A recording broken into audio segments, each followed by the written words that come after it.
Good afternoon, everyone, online and here in the room. It's my pleasure to present to you today's speaker, Dr. Abosede Ipadeola. Abosede Ipadeola is a feminist African philosopher. This shows both in her writings and also in her practical actions. So on the one hand, she's the author of Feminist African Philosophy, Women and the Politics of Difference, which appeared, I think, in 2023. But on the other hand, she's also the founder of the League of African Women Philosophers.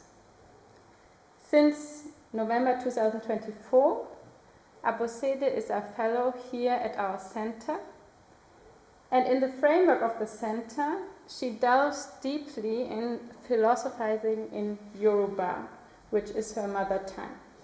And I am very excited that today we will learn more about philosophizing in Yoruba and, a people's Weltanschauung, whatever this may mean. So please, Abosede, the floor is yours. Yes.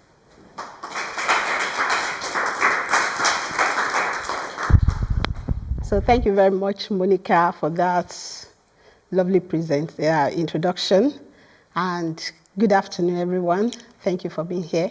I'm grateful to the Center for this privilege again to be here this semester to talk about something different.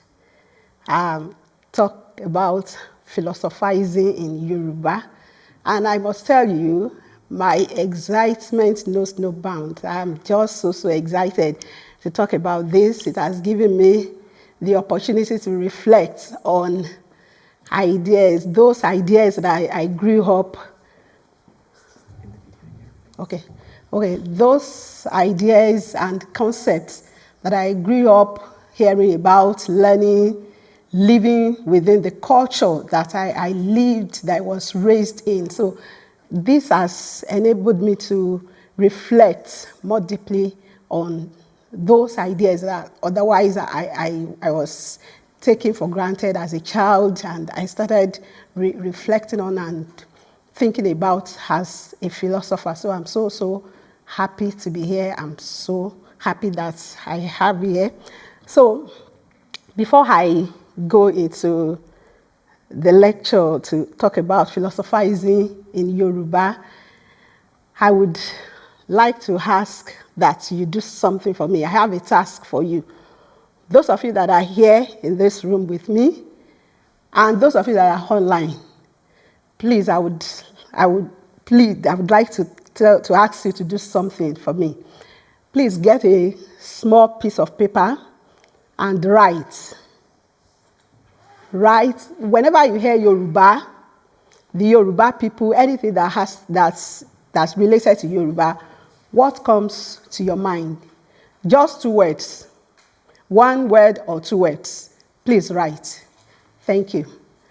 So, I now go to my introduction. Although philosophy is notorious for not having a single definition that all its practitioners agree with, this does not mean that philosophy lacks its distinctive features that distinguish it from other forms of human endeavor. I consider it fundamental to begin my reflections on philosophizing in my mother tongue. As Monica rightly said, Yoruba is my mother tongue. With this controversial statement above, because it is imperative to have a fair understanding of what philosophy entails to accurately describe what I am about to present as the products, evidence, or indices of my ancestors and people's philosophizing. In my view, philosophizing reflects questions that have been attempted or addressed. Today, I will glean my people's philosophical ideas from the following questions, which they evidently have grappled with at one time or another. The questions are as follows. Who are we?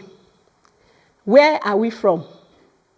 What is the nature or history of the world we inhabit? Why are we here?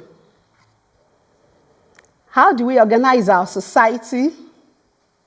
Who is a good person? Where are we going?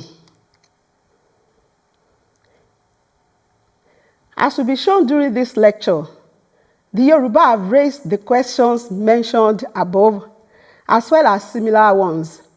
However, before exploring the people's worldview, I will provide a brief introduction to the people whose ideas I'll be discussing today. So, who are the Yoruba?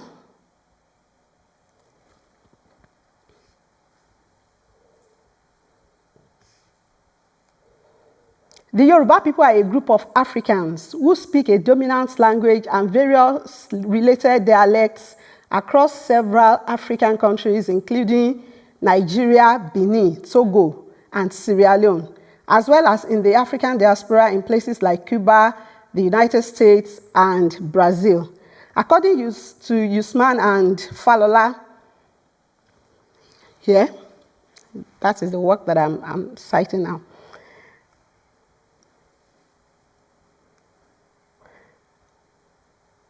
Okay. According to Usman and Falola, the Yoruba in West Africa live in towns and cities across 8 states in Nigeria. Nevertheless, the most prominent ideas and beliefs shared by all Yoruba people include a common ancestral primogenitor, namely Oduduwa. They share historical paths, a collective appreciation for nicknames and praise poems, and tracing their geographic origin to Ile-Ife, as noted by the renowned Yoruba historians Samuel Johnson, Banji Akintoye, Toyin Falola, and Aribidesi Usman. In some parts of West Africa, they are called Nago or Anago, and Lukumi or Olukumi, which means my friend in Cuba, along with some names such as Aku, which comes from their greetings, Katunga, Terra Nova, Oyo, and even Ife. The Yoruba possess one of the richest and most resilient cultures and values in the world.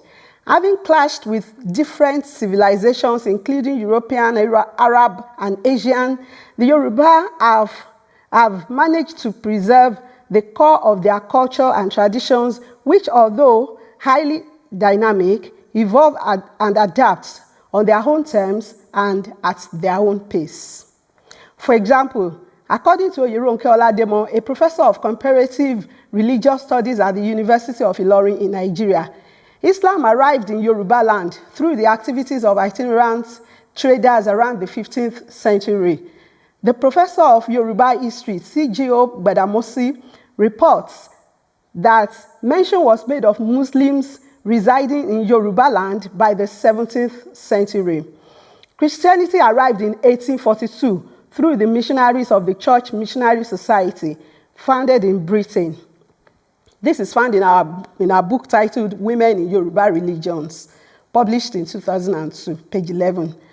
Additionally, Yoruba land officially became part of the British colonies in present-day Nigeria in 1901, and Yoruba men and women made up a significant portion of those enslaved during the transatlantic slave trade that started in the 16th century.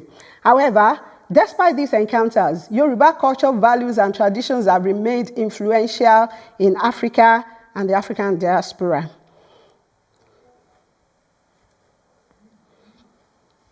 The Yoruba cosmogonies and cosmology. The Yoruba share their beliefs on the nature and origin of the world through myths. For them, Olodumare, whom some theologians refer to as God, did not create the world outright, but provided the materials used in its creation.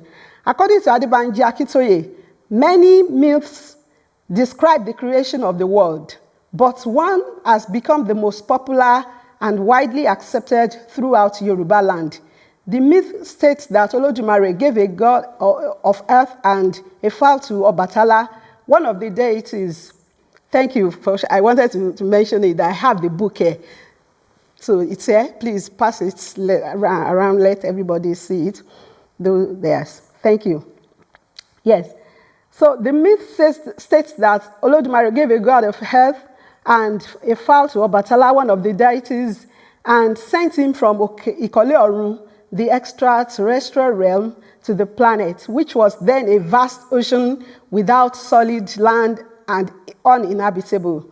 Upon arriving at Ile-Aye, Obatala became intoxicated and was unable to complete the task. Olodumare then sent Oduduwa instead to finish the work of creating the earth. The myth states that Oduduwa descended from the sky to a place called Ile-Ife in Yoruba land. He poured earth, placed the fowl on it, and as far as the fowl spread the earth on the water, dry land was formed. However, where the fowl could not reach, we still have seas, oceans, rivers, lakes, ponds, streams, and other water bodies on our planet. The Yoruba used this myth not to explain the origin of the world alone, but also to understand the nature of the basic substance, which was a question that Milesian cosmologists also explored in ancient Greece. According to this myth, the Yoruba believe that Ile-Ife is not only the birthplace of the Yoruba people, but also the origin of all humanity worldwide, regardless of race, region, or ethnicity.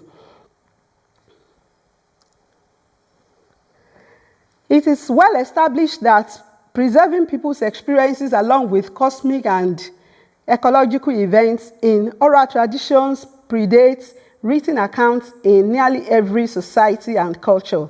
However, in the early days of African philosophy as an emerging academic discipline, the oral versus written dichotomy and the hierarchical ranking of these two ways of archiving knowledge were prominent in attempts to compare a supposed well-developed Western philosophy with a still not well understood African philosophy. As soon as African philosophy became a distinct field of human knowledge, even before it was officially recognized, it became entangled in the orality textuality debate.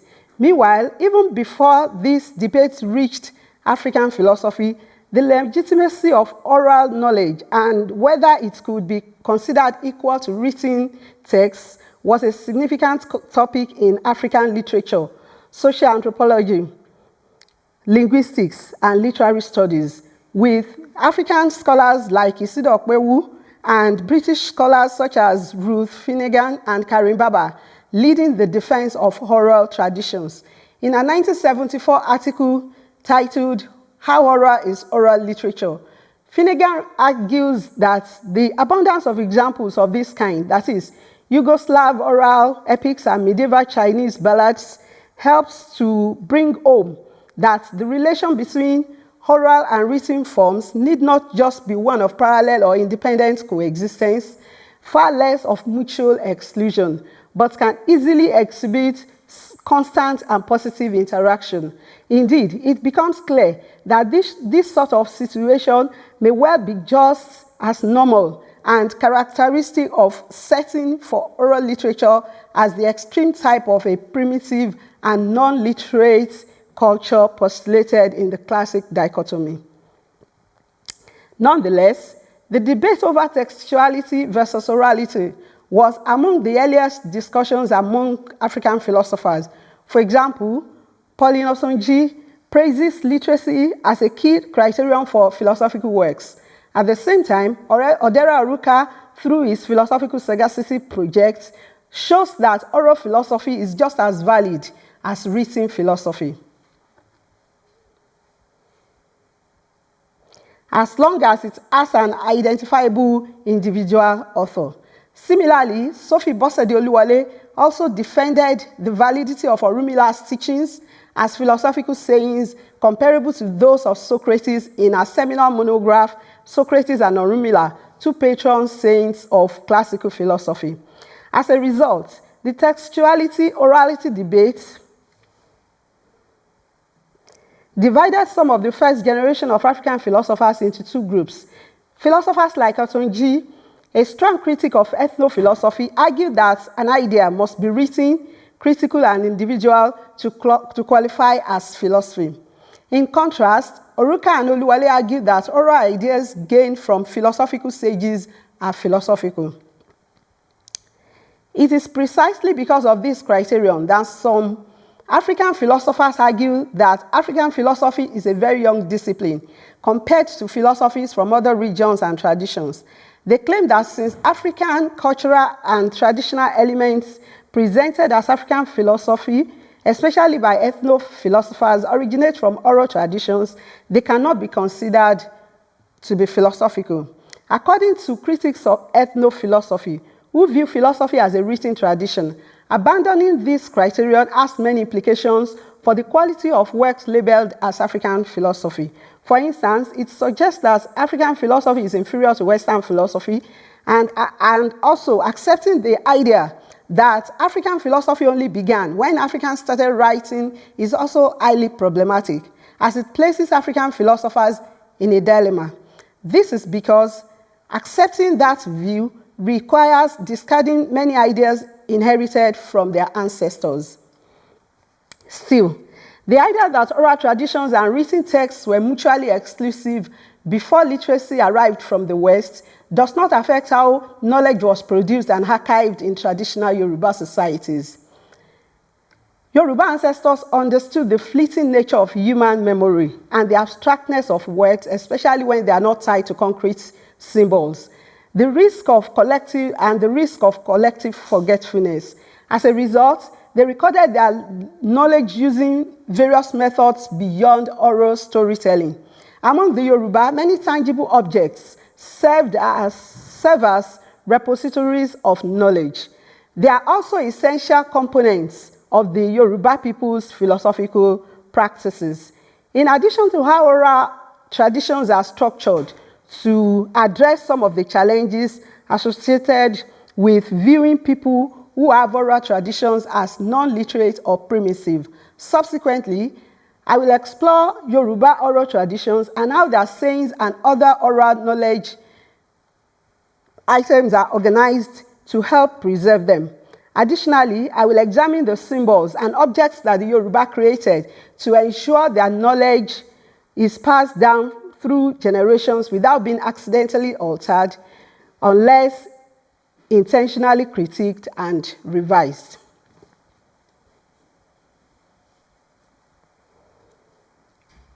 The Yoruba have specific words for various types of genres, each intended for a particular age group, profession, or social class, serving different functions.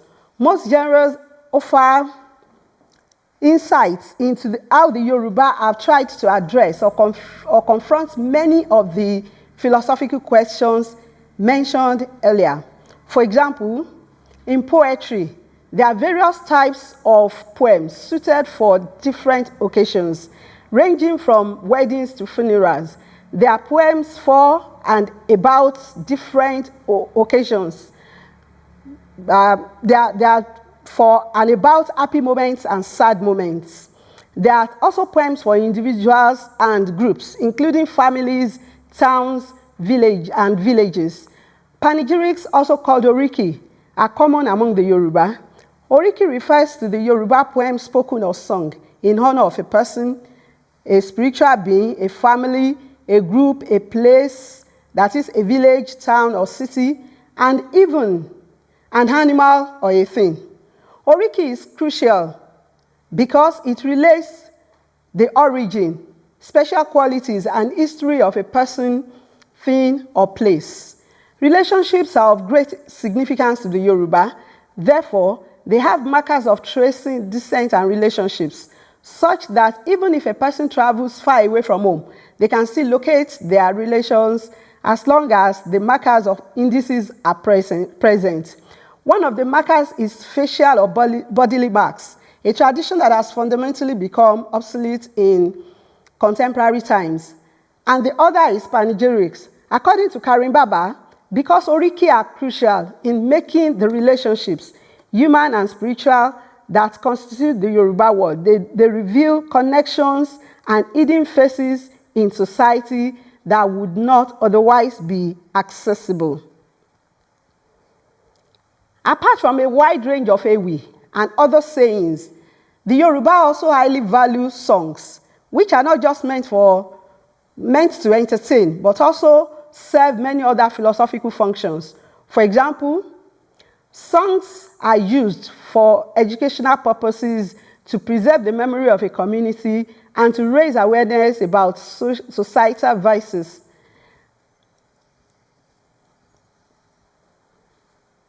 According to Abosede and Falola, the Yoruba have two types of song or music.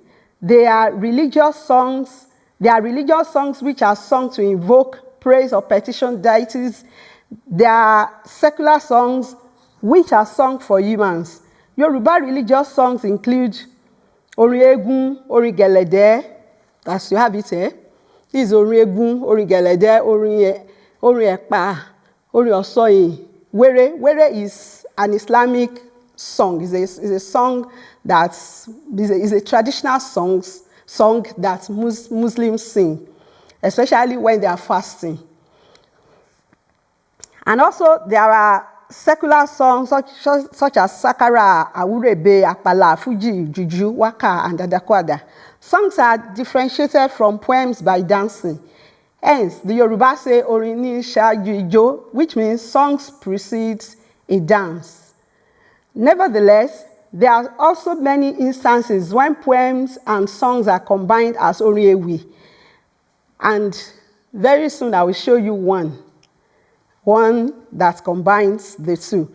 The Yoruba are renowned for their talking drums, including the gogo, their talking drum, and the yailu, the mother of drums.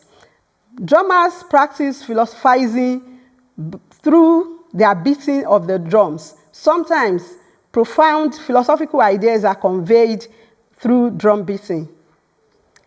And now I will show you one way of doing this. So, this is an example. Please enjoy. Yes.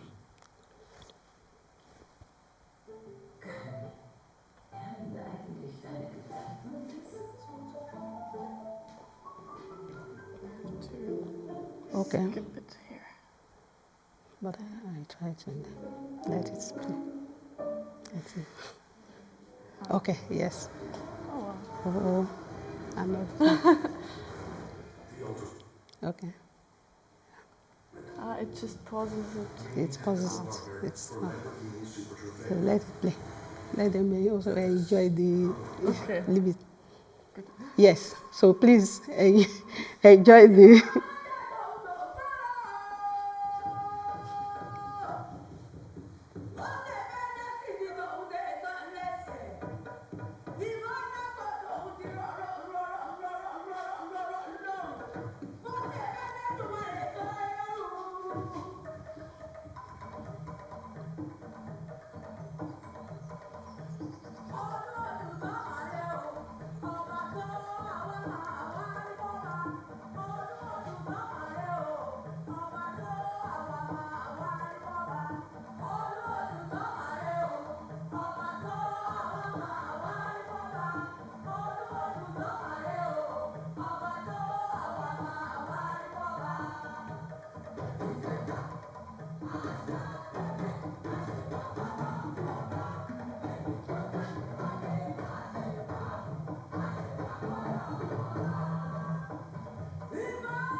Yes. So the translation is not perfect, as you can see, but at least I wanted to show it just to give you a kind of idea of how, what the position, the significance of praise songs, of praise poems among the Yoruba, that that was for Olodumare. We also have for humans, for things, for plants, for animals. So Proverbs is another thing that I would like to talk about. So Proverbs can be found in societies around the world. They are everywhere. They typically convey a complete opinion or worldview in just a few words that are easy to recall when needed. In feminist African philosophy, Women and the Politics of Difference, I describe Proverbs as follows. Proverbs, including maxims, adages, and aphorisms, refer to the laconic sayings used to encode the philosophical, religious, psychological, dispositional, and socio-political ideas of an African people. The pithy sayings are designed to teach the young the right actions to take and the expected dispositions to have regarding important issues as they navigate the labyrinth called life. Hence, the sayings are not meant just to express opinions, but are given to guide and influence behavior. Proverbs hold a central place in Yoruba conversations. They serve as a special indicator of a person's mastery or proficiency in the Yoruba language. They are essential for weighing in on a wide range of issues. For example, there are relevant Yoruba proverbs about institutions and relationships, such as marriage, family, friendship, childhood, womanhood, motherhood, fatherhood, politics, work, education, ignorance, truancy, loyalty, betrayal, as well as about emotions like sadness, joy, celebration, money, and even about animate and inanimate entities like trees, cities, towns, animals, health, and heaven, among others. Proverbs have been a vital resource for preserving knowledge among the Yoruba for centuries. Like Ewi, there are different kinds of stories and tales among the Yoruba, each with its own name that describes it, and each one formulated for different occasions and purposes. They are shown on the screen. Àrọ́bá, àlọ́, àti ìtàn, that is myths, tales, stories, and folklore. Àrọ́bá, myths and legends, and so on. So there are so many of them.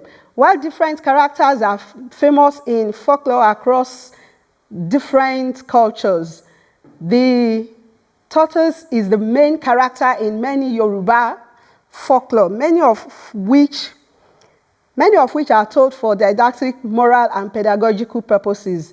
Many of Ijapa stories are told to children to demonstrate why vicious acts such as greed, stealing, betrayal, and malice should be shunned. Nevertheless, despite the rich oral traditions of the Yoruba, the people have symbols, totems, sculpted, molded, and carved items, as well as natural elements that they have tied to sayings and verses to serve as reminders. These are as valid repositories of knowledge as the sayings they are connected to. For example, the Ifa verses are represented by short lines or patterns, known as Odu Ifa, which are known to Babalawo and Omo Ifa trained in the profession, to the eyes of Ogberi, which is the term they use to describe anyone who is not knowledgeable or trained within the Ifa epistemic system. The patterns appear as random lines, but to someone who knows, different verses are associated with these lines. An interesting practice that has become outdated and largely vanished is the making of marks on people's bodies, especially their faces. Facial marks were common among the Yoruba until recently. These marks served a similar purpose to modern identity cards. The Yoruba used them to identify people from the same family compound, village, or town. Sometimes specific praise poems, also known as oriki or panegyrics, are connected to particular facial marks. Therefore, when people meet each other, they do not need to ask about the person's family background or origin to know the appropriate oriki to recite in praise of the person. There are different markings with various stories and meanings associated with them. Finally, the Yoruba carve or mold different statues or images to symbolize various ideas and phenomena. Overall, texts, images, and oral literature coexist in traditional Yoruba culture, as Finnegan rightly observed in our earlier quoted work. These different modes of knowledge preservation are not parallel or mutually exclusive in conventional Yoruba societies. Omoluabi is a moral concept native to the Yoruba people of West Africa. It emphasizes an individual's character. Omoluabi describes specific traits that identify a person of good character. These traits include ìwà rere, ìwà pẹ̀lẹ́, ọgbọ́n, akíkanjú, ìtẹríba, ìṣòtítọ́, iyì. That is, these traits, these character traits that are listed there. As a feminist African ethicist, I recognized some feminine Omoluabi traits in a recent publication. These additional qualities include ìtọ́jú, that is, care, and ojúṣe, duty, ìfàyàrán, resilience. Omoluabi represents an ancient model of virtue ethics that defines and demands virtuous behavior as fundamental to personhood. In Yoruba culture, behavior is the most important criterion for recognizing a person, as it reflects their core qualities and values. Omoluabi serves both as a descriptive and prescriptive term, describing an individual with certain virtues and also establishing behavioral standards for achieving true personhood.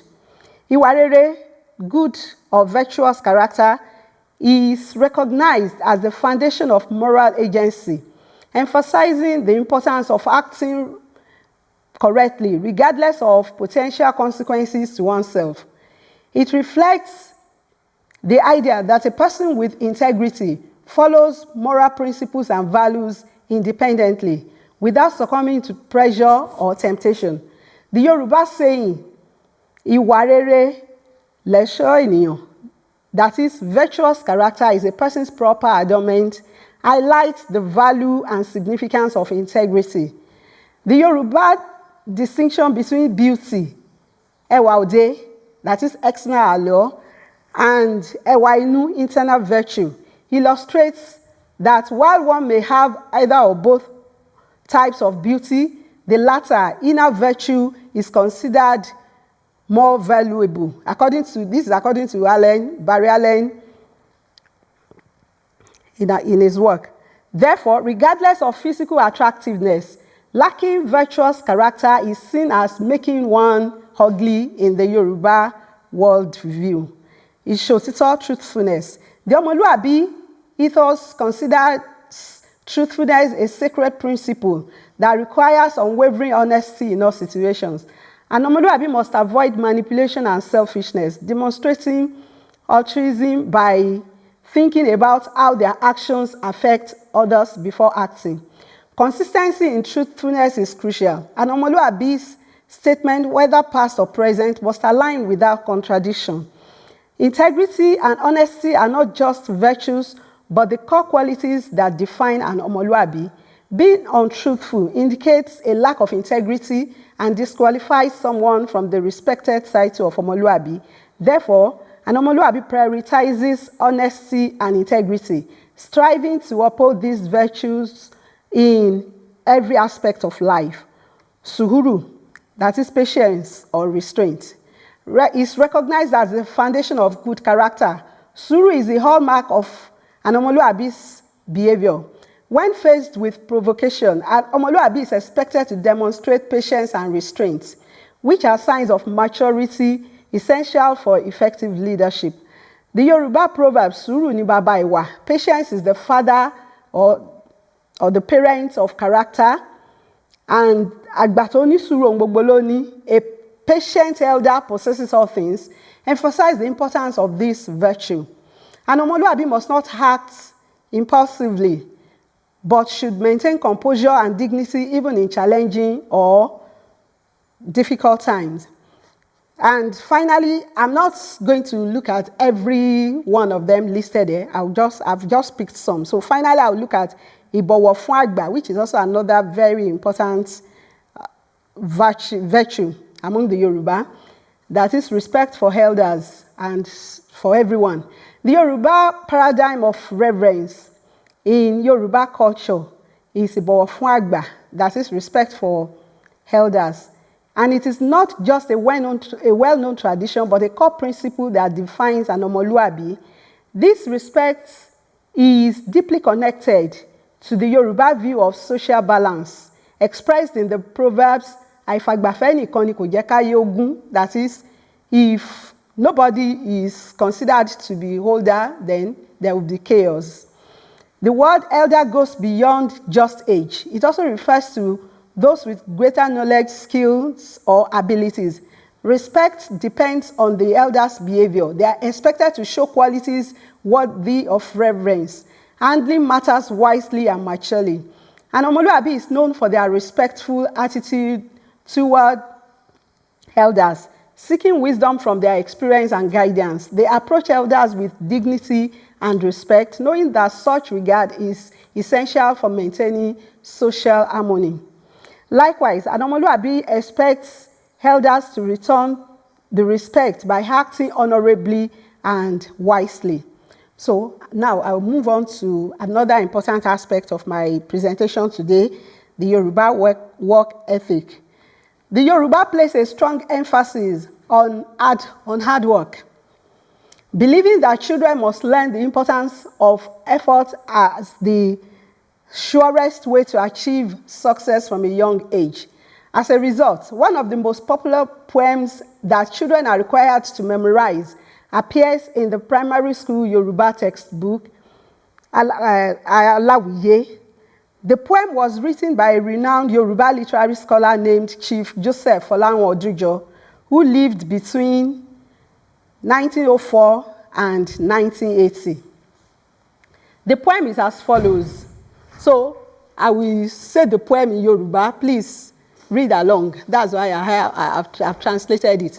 So it says, Iṣẹ́ ni ògùn iṣẹ́, múra sí iṣẹ́ ọ̀rẹ́ mi, iṣẹ́ la fi dẹni gíga, bí a kò rí ẹni fẹ̀yìntì, bí ọ̀lẹ là rí, bí a kò rẹ́ni gbẹ́kẹ̀lé, àtẹra mọ́ iṣẹ́ ẹni.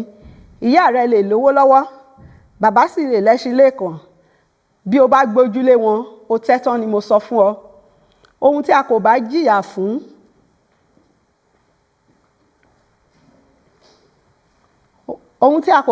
fún, ṣé kì í lè tọ́jọ́?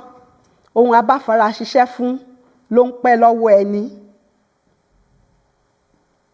Ẹ̀kọ́ sì tún sọ ní dọ̀gá, múra kí o kọ́ ọ dáradára. Bí o sì rí ọ̀pọ̀ ènìyàn tí wọ́n ń fẹ̀kọ́ ṣẹ̀rínrín, ṣọ́ra kí o má ṣe farawé wọn.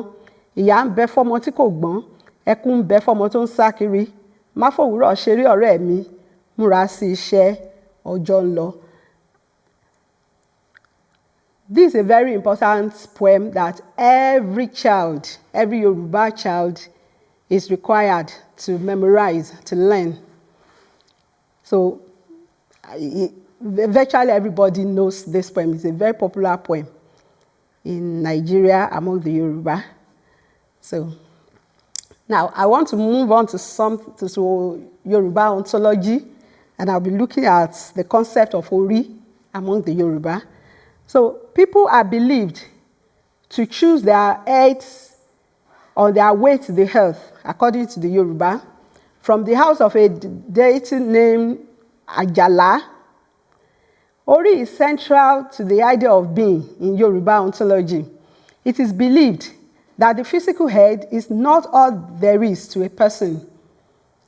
There is Ori Inu, the inner head, which is not physical, but which is responsible for the outcomes of a person's life. Hence, Fortune as well as misfortune are believed to happen to people as a result of their kind of ori. If good things repeatedly happen to a person, it is believed that the person has a good head, orirere. However, if evil occurrences commonly happen to a person, or the person does not progress, the Yoruba say the person possesses a bad ori, that is ori buburu.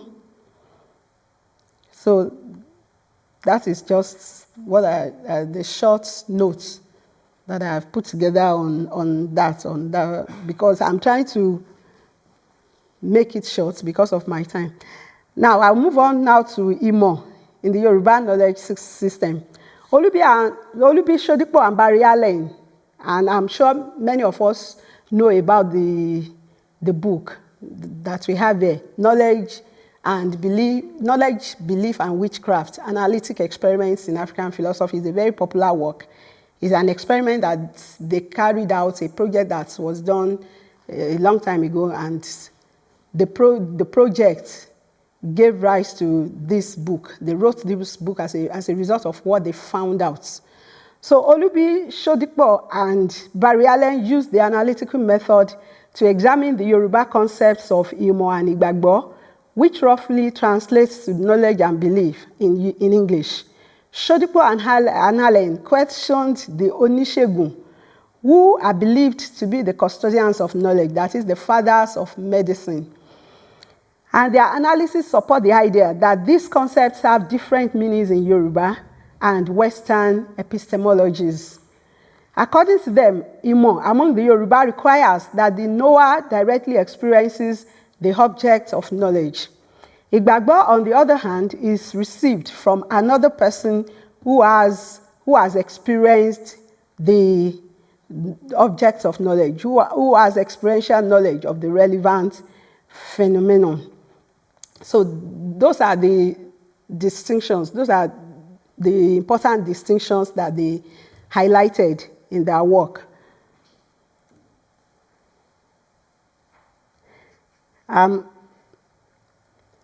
Outstanding thinkers. I move on now to consider some philosophy of literature, some aspects of Yoruba philosophy of literature. So outstanding thinkers and scientists have come from the Yoruba ethnic group. Dio Fagunwa is undoubtedly the most widely read Yoruba prose writer, whose works are in the Yoruba language. Some of his novels have been translated to multiple languages, demonstrating his profound influence in the literary world. Fagunwa's epic prose can be described as metaphysical and ethical.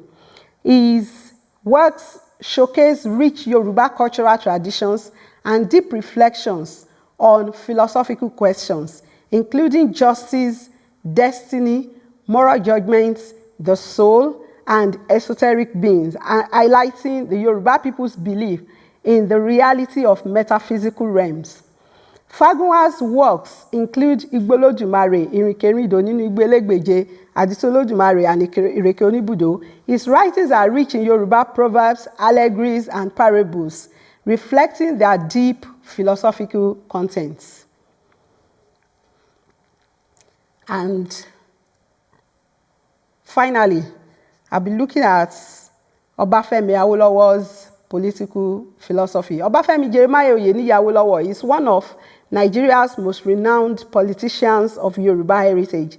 He fought alongside other Nigerian nationalists to achieve independence for Nigeria in 1960.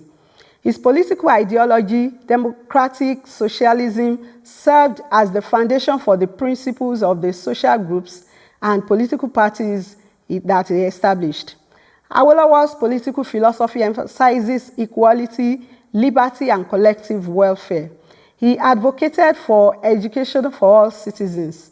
His free education initiative helped the Yoruba become one of the most educated ethnic groups in Africa. Additionally, Awolowo promoted universal healthcare, comprehensive rural development, a peaceful and democratic shift from capitalism to socialism, and participatory governance, which is a key feature of democracy.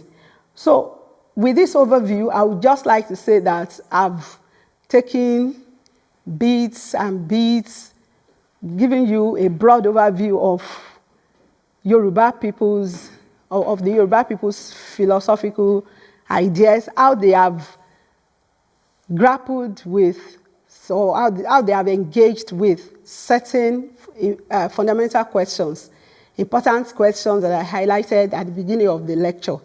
So I looked at some of the ways through that show that they have actually asked those questions. And I believe with this short, lecture, you now have a kind of general overview of what it's like to philosophize in Yoruba. It's huge, it's really broad, but I've just tried to pick some. So whatever I've talked about today is just a tip of the iceberg, and I believe you have been able to follow. So on that note, I'll be saying thank you very much for listening, and I look forward to listening and hearing your questions and engaging with them. Thank you very much.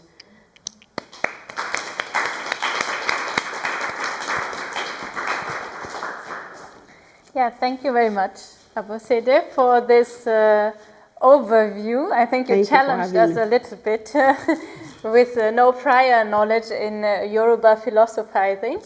I'm certain that there are some questions of understanding, but then probably also remarks, suggestions, critique. Yes, I saw 2 hands so far. So Namita, please.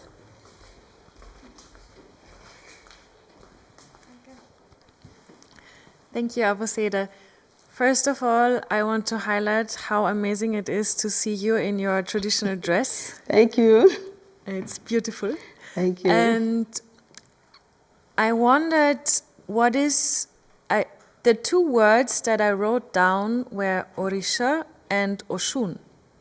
So I wanted to ask you how the philosophy of Yoruba is connected to Orisha, and what is the role of Orisha in the philosophy of Yoruba?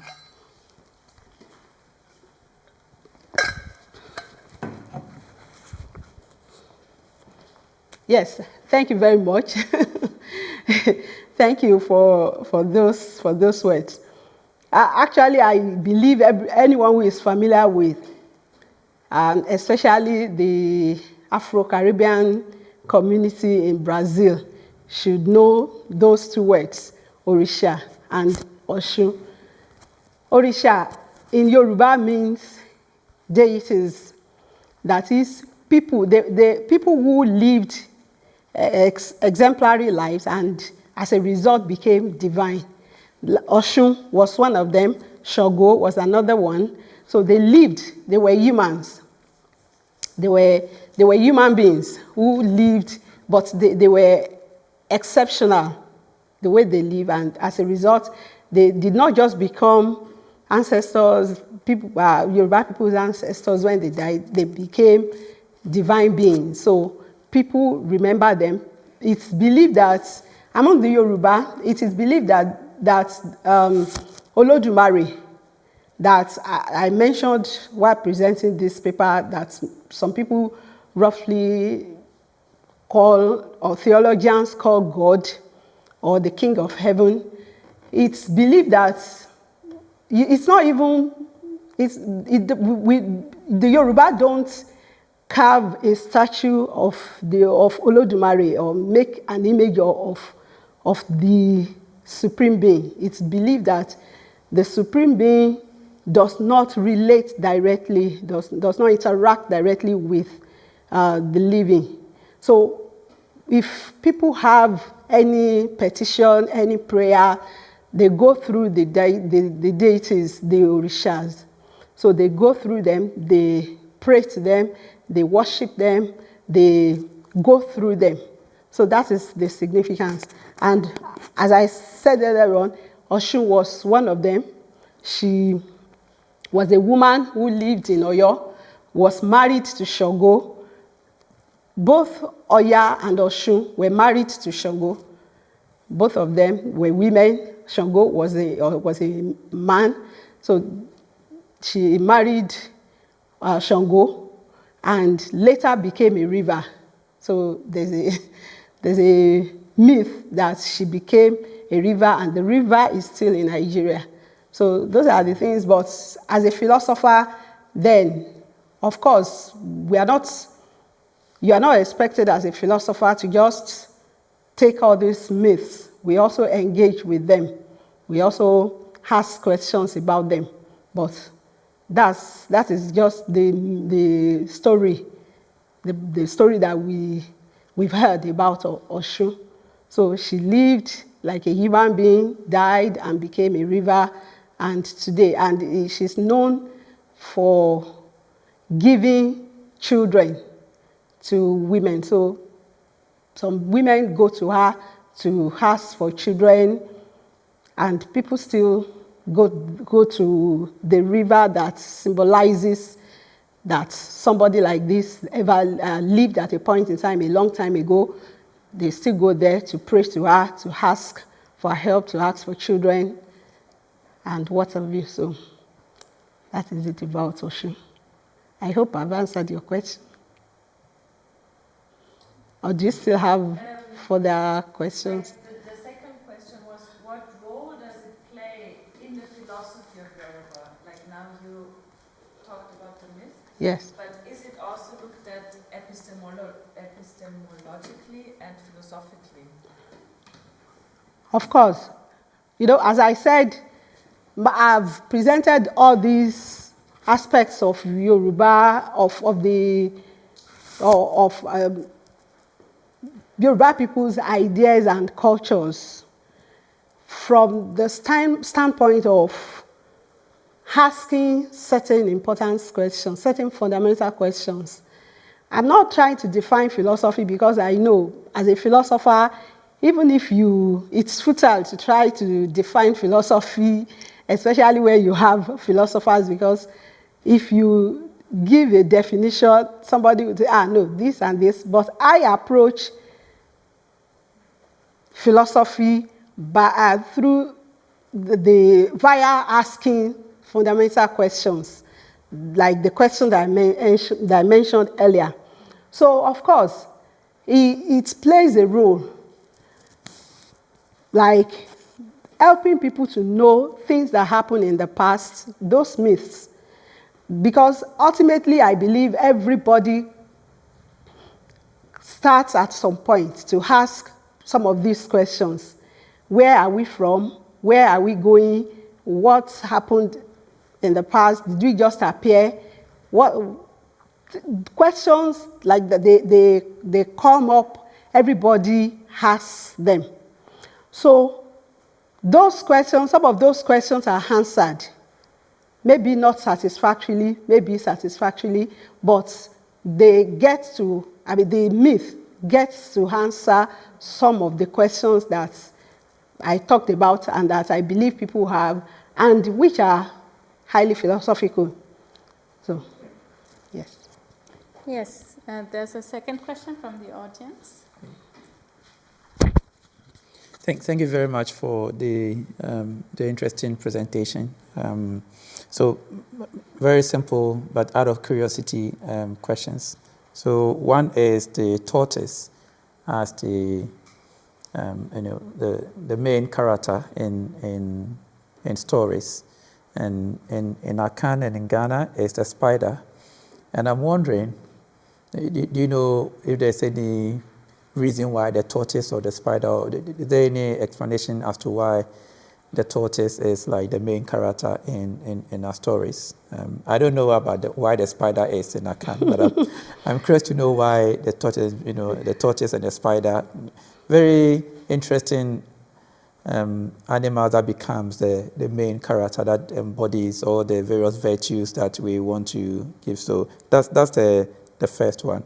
Okay. The second one is, I guess you commented briefly on that, the song that the praise song, and the translation that Good. And I was wondering, I mean, all those praises to God, God of heaven and all of that, how much of it is really traditional and how much of it is more or less Christian influence? Because it seems like something like, is it that in the traditional Yoruba, they had conceptions of heaven and those things, or because they wanted it to make us understand, they had to use like heaven and those words so that English or non-Yoruba speakers can understand what they mean, or they actually had a conception of heaven in their cosmology. And then the final one is this whole worldview. I suppose it's not really a monolithic one. Are there differences in the way Yorubas conceive of or how they see the world, or it is? I mean, are there differences in the way they view the world, that those differences become so fundamental, or it's just one way that all Yorubas understand the world? Yeah. Thank you. Thank you very much for your questions. So starting with the first one about why the Yoruba have chosen the tortoise as the main character. Well, what they say is that they believe that the tortoise is cunning, that it is cunning, and I guess that is from what they usually say, that if you see a tortoise, sometimes it pretends as if it has died, just because it's a very slow animal, it moves slowly. So in order to protect itself from predators, it pretends to, like it's dead. It turns over and then uses maybe its saliva to cover itself. So when you look at it, you say, no, this is dead. This died a long time ago, but it is still alive. So they believe that it is cunning. I guess it's as a result of that they felt that, oh, this should be a very good animal to make the chief character in our stories. So I grew up listening to many of these stories. So, but principally Yoruba folklore, many of them revolve around tortoise as the main character.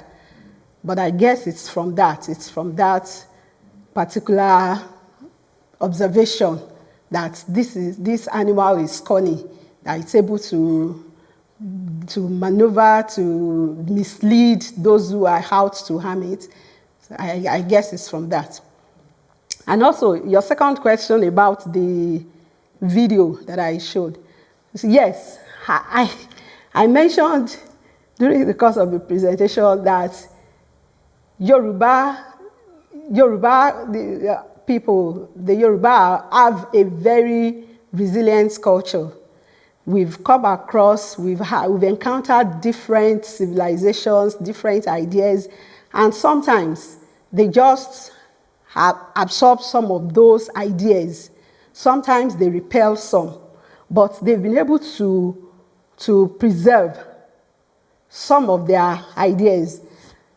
If you understand, and I'm so glad you've mentioned this, if you understand what the people said, the chanters, what they said, you see some influence of Christianity as well as Islam on some of the things they say. So the way they talk about Olodumare, so much of it, of course, it's not entirely taken from Islam and Christianity. So much of it is from people's traditional understanding of who the supreme being is, who the Olodumare is. But at the same time, you will see some words coming from Islam, some coming from Christianity.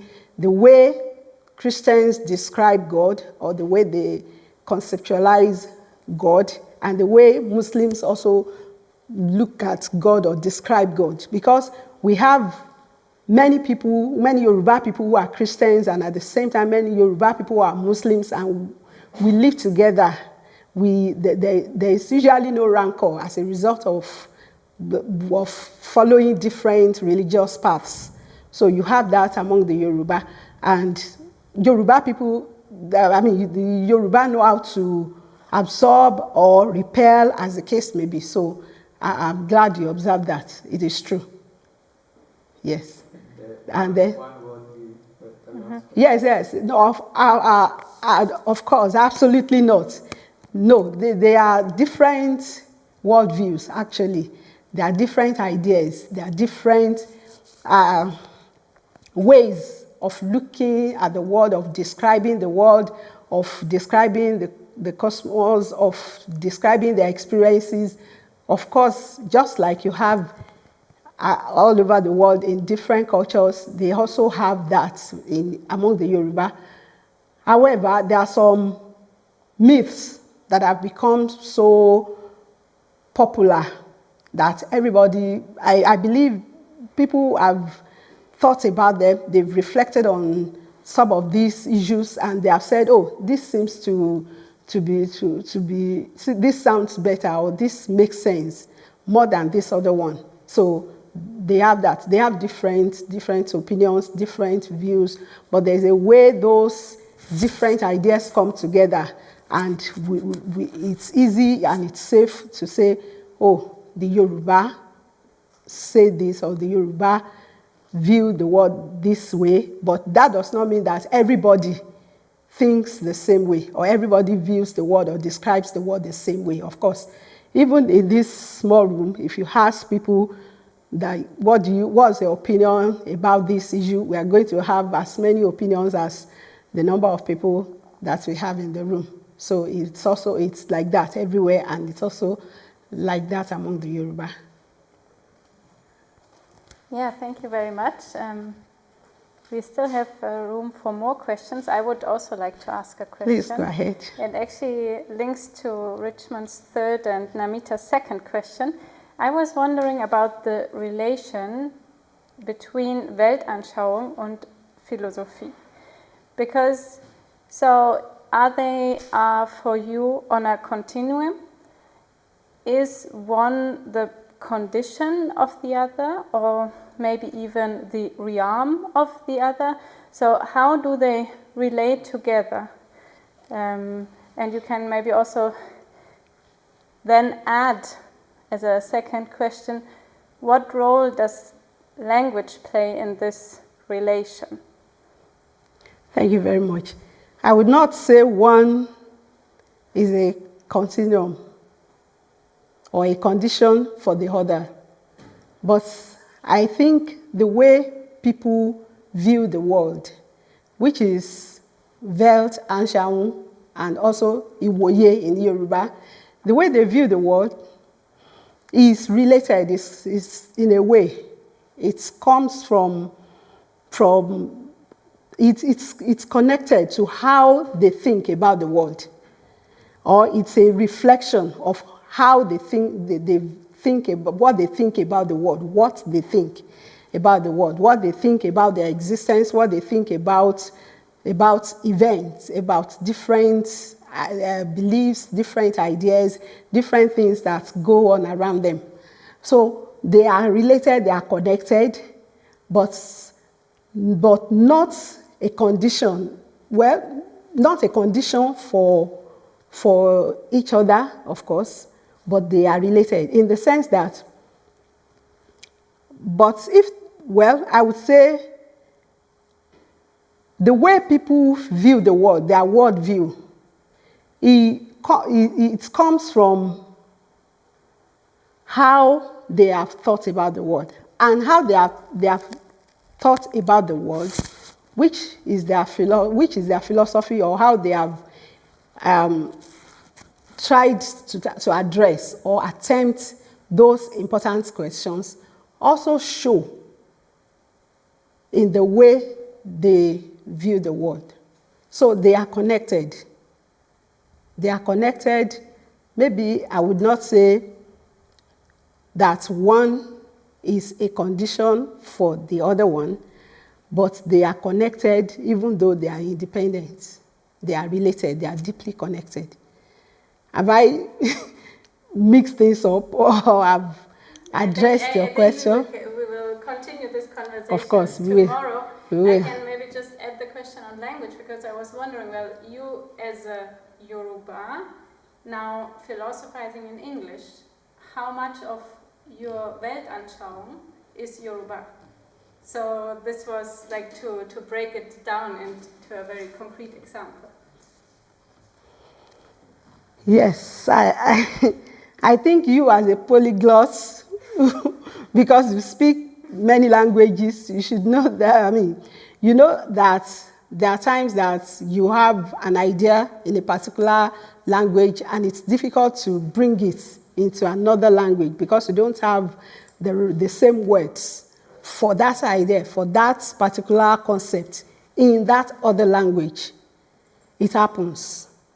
And if you also look at how I have structured the lecture, you realize that I did not translate everything. I just felt that, I should leave these words the way they are. And if it now becomes necessary to explain what these words mean, then I go and use maybe some sentences or some words to explain. But of course, it happens that there are times that you cannot bring everything that you have in a particular language into the other language. It happens.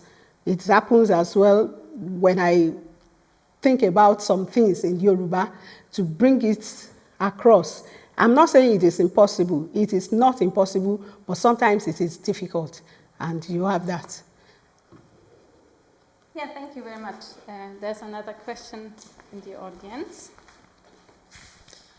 Thank you very much, Abosede. One thing that came up in the talks that we had at our center several times was that we found a parallel kind of between Yoruba philosophy and Chinese philosophy, in the sense that there is this Ifa corpus, right, and kind of an oracle text or text of divination.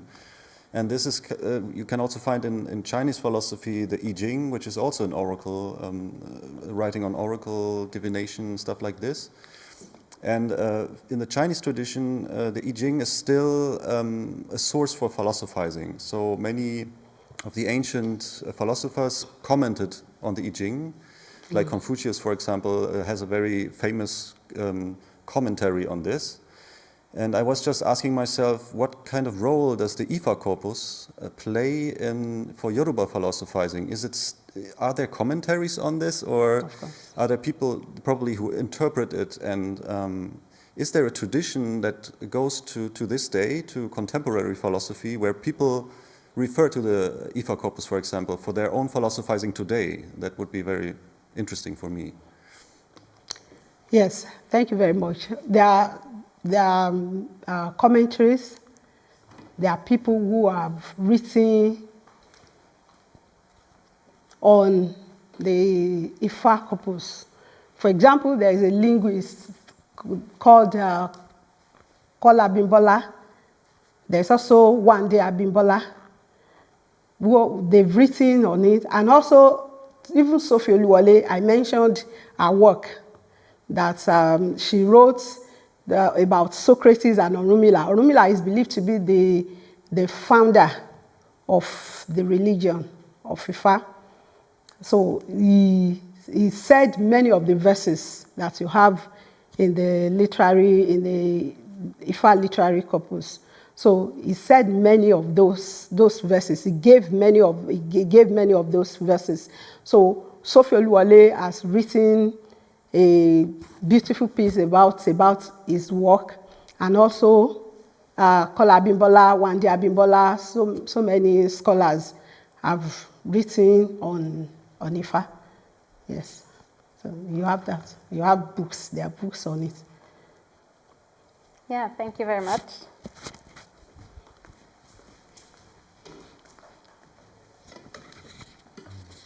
Yes, thank you for the great talk. I have a question on philosophy and its relationship to political order, because as I understood it, Yoruba has been a nation in history, but not always, and also in the current time it is not a nation, but more like a ethno-linguistic community with a shared culture.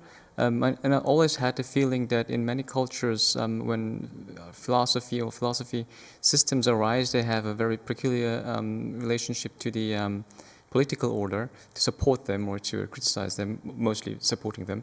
So I'd like to ask what kind of relationship is there in the Yoruba culture and its political system in the past, maybe, also in the current time. Yes, thank you very much. Yes, Oyo was an empire at some point, and the culture became so prominent in the golden age of the empire. During that time, the influence of the empire covered so many parts of Nigeria and Benin, and even I think up to Togo.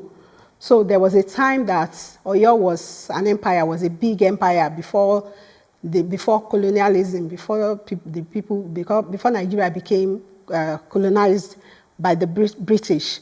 There was a time that they had, and even at that time, there were different cities with different kings. We still have kings, we still have monarchs across Yoruba land in Nigeria today. So there's always been that.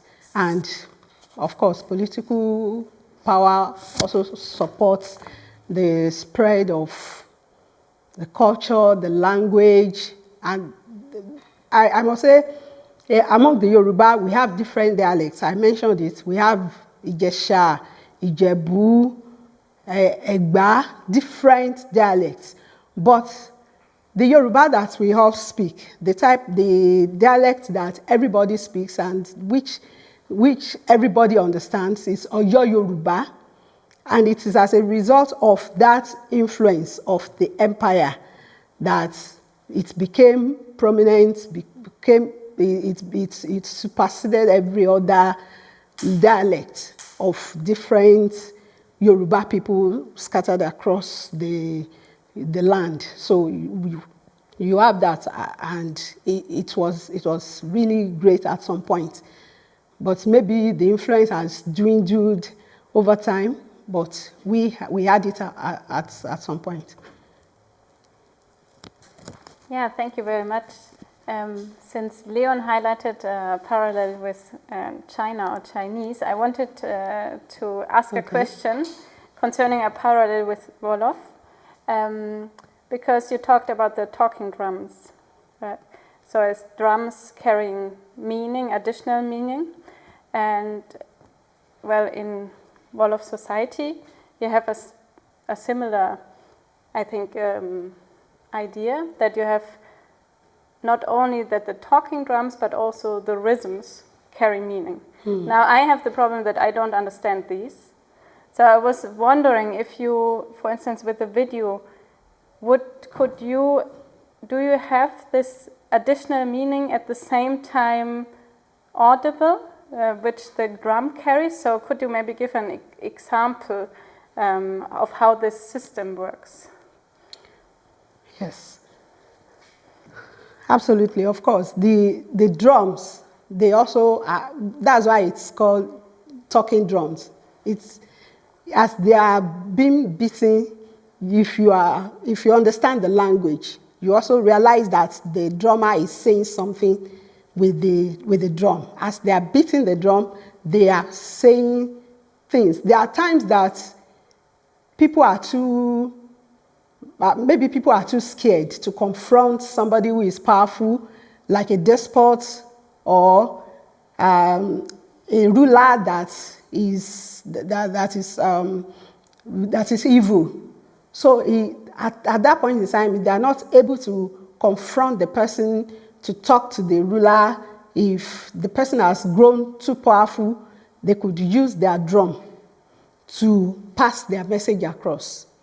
So it's also, those drums, as they are being beaten, they are conveying a particular message.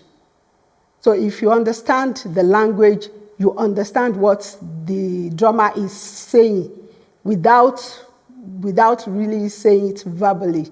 They don't have to use words to convey their messages. Sometimes they use their drums, they beat their drums to pass certain messages across. So I think we share that similarity between, there's that similarity between the Yoruba and what the drums do among them and the Wolof. So. Yeah, thank you very much. I think that would be really interesting to explore this issue further. We would have room for a last question, if there's any. There's a question.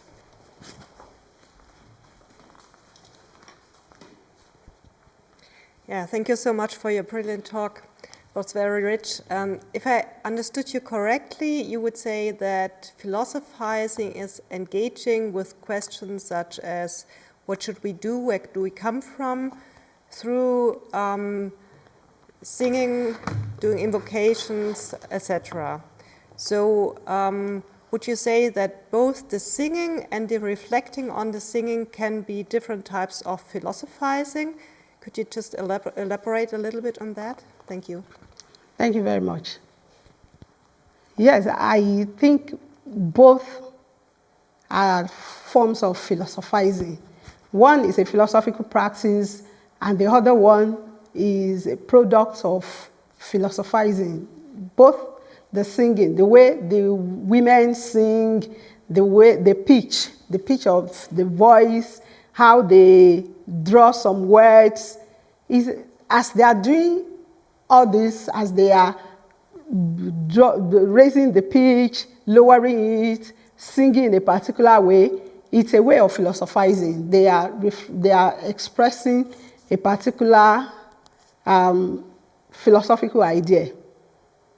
I see it that way, that they are philosophizing as they are singing, and as well as that the message that they are passing across is, of course, it's also a product of reflection, of what they have thought about, what they have reflected on, what they have, the way they view the world, the way they have asked questions about the world, about themselves, about nature, about plants, about trees, about everything. So all these also reflects. They are also expressed through the songs that they sing. So both are forms of philosophizing. Yeah, thank you very much. I think you gave us a lot to think about and to discuss further. I think now it's time to say adupe, or how do I say it correctly? Adupe. Adupe. Yes. Yes, thank you very much. Thank you for having me. We will meet next week again. We have a double lecture on Alexis Kagame and philosophizing in Kinyarwanda. So I'm looking forward to seeing all of you then.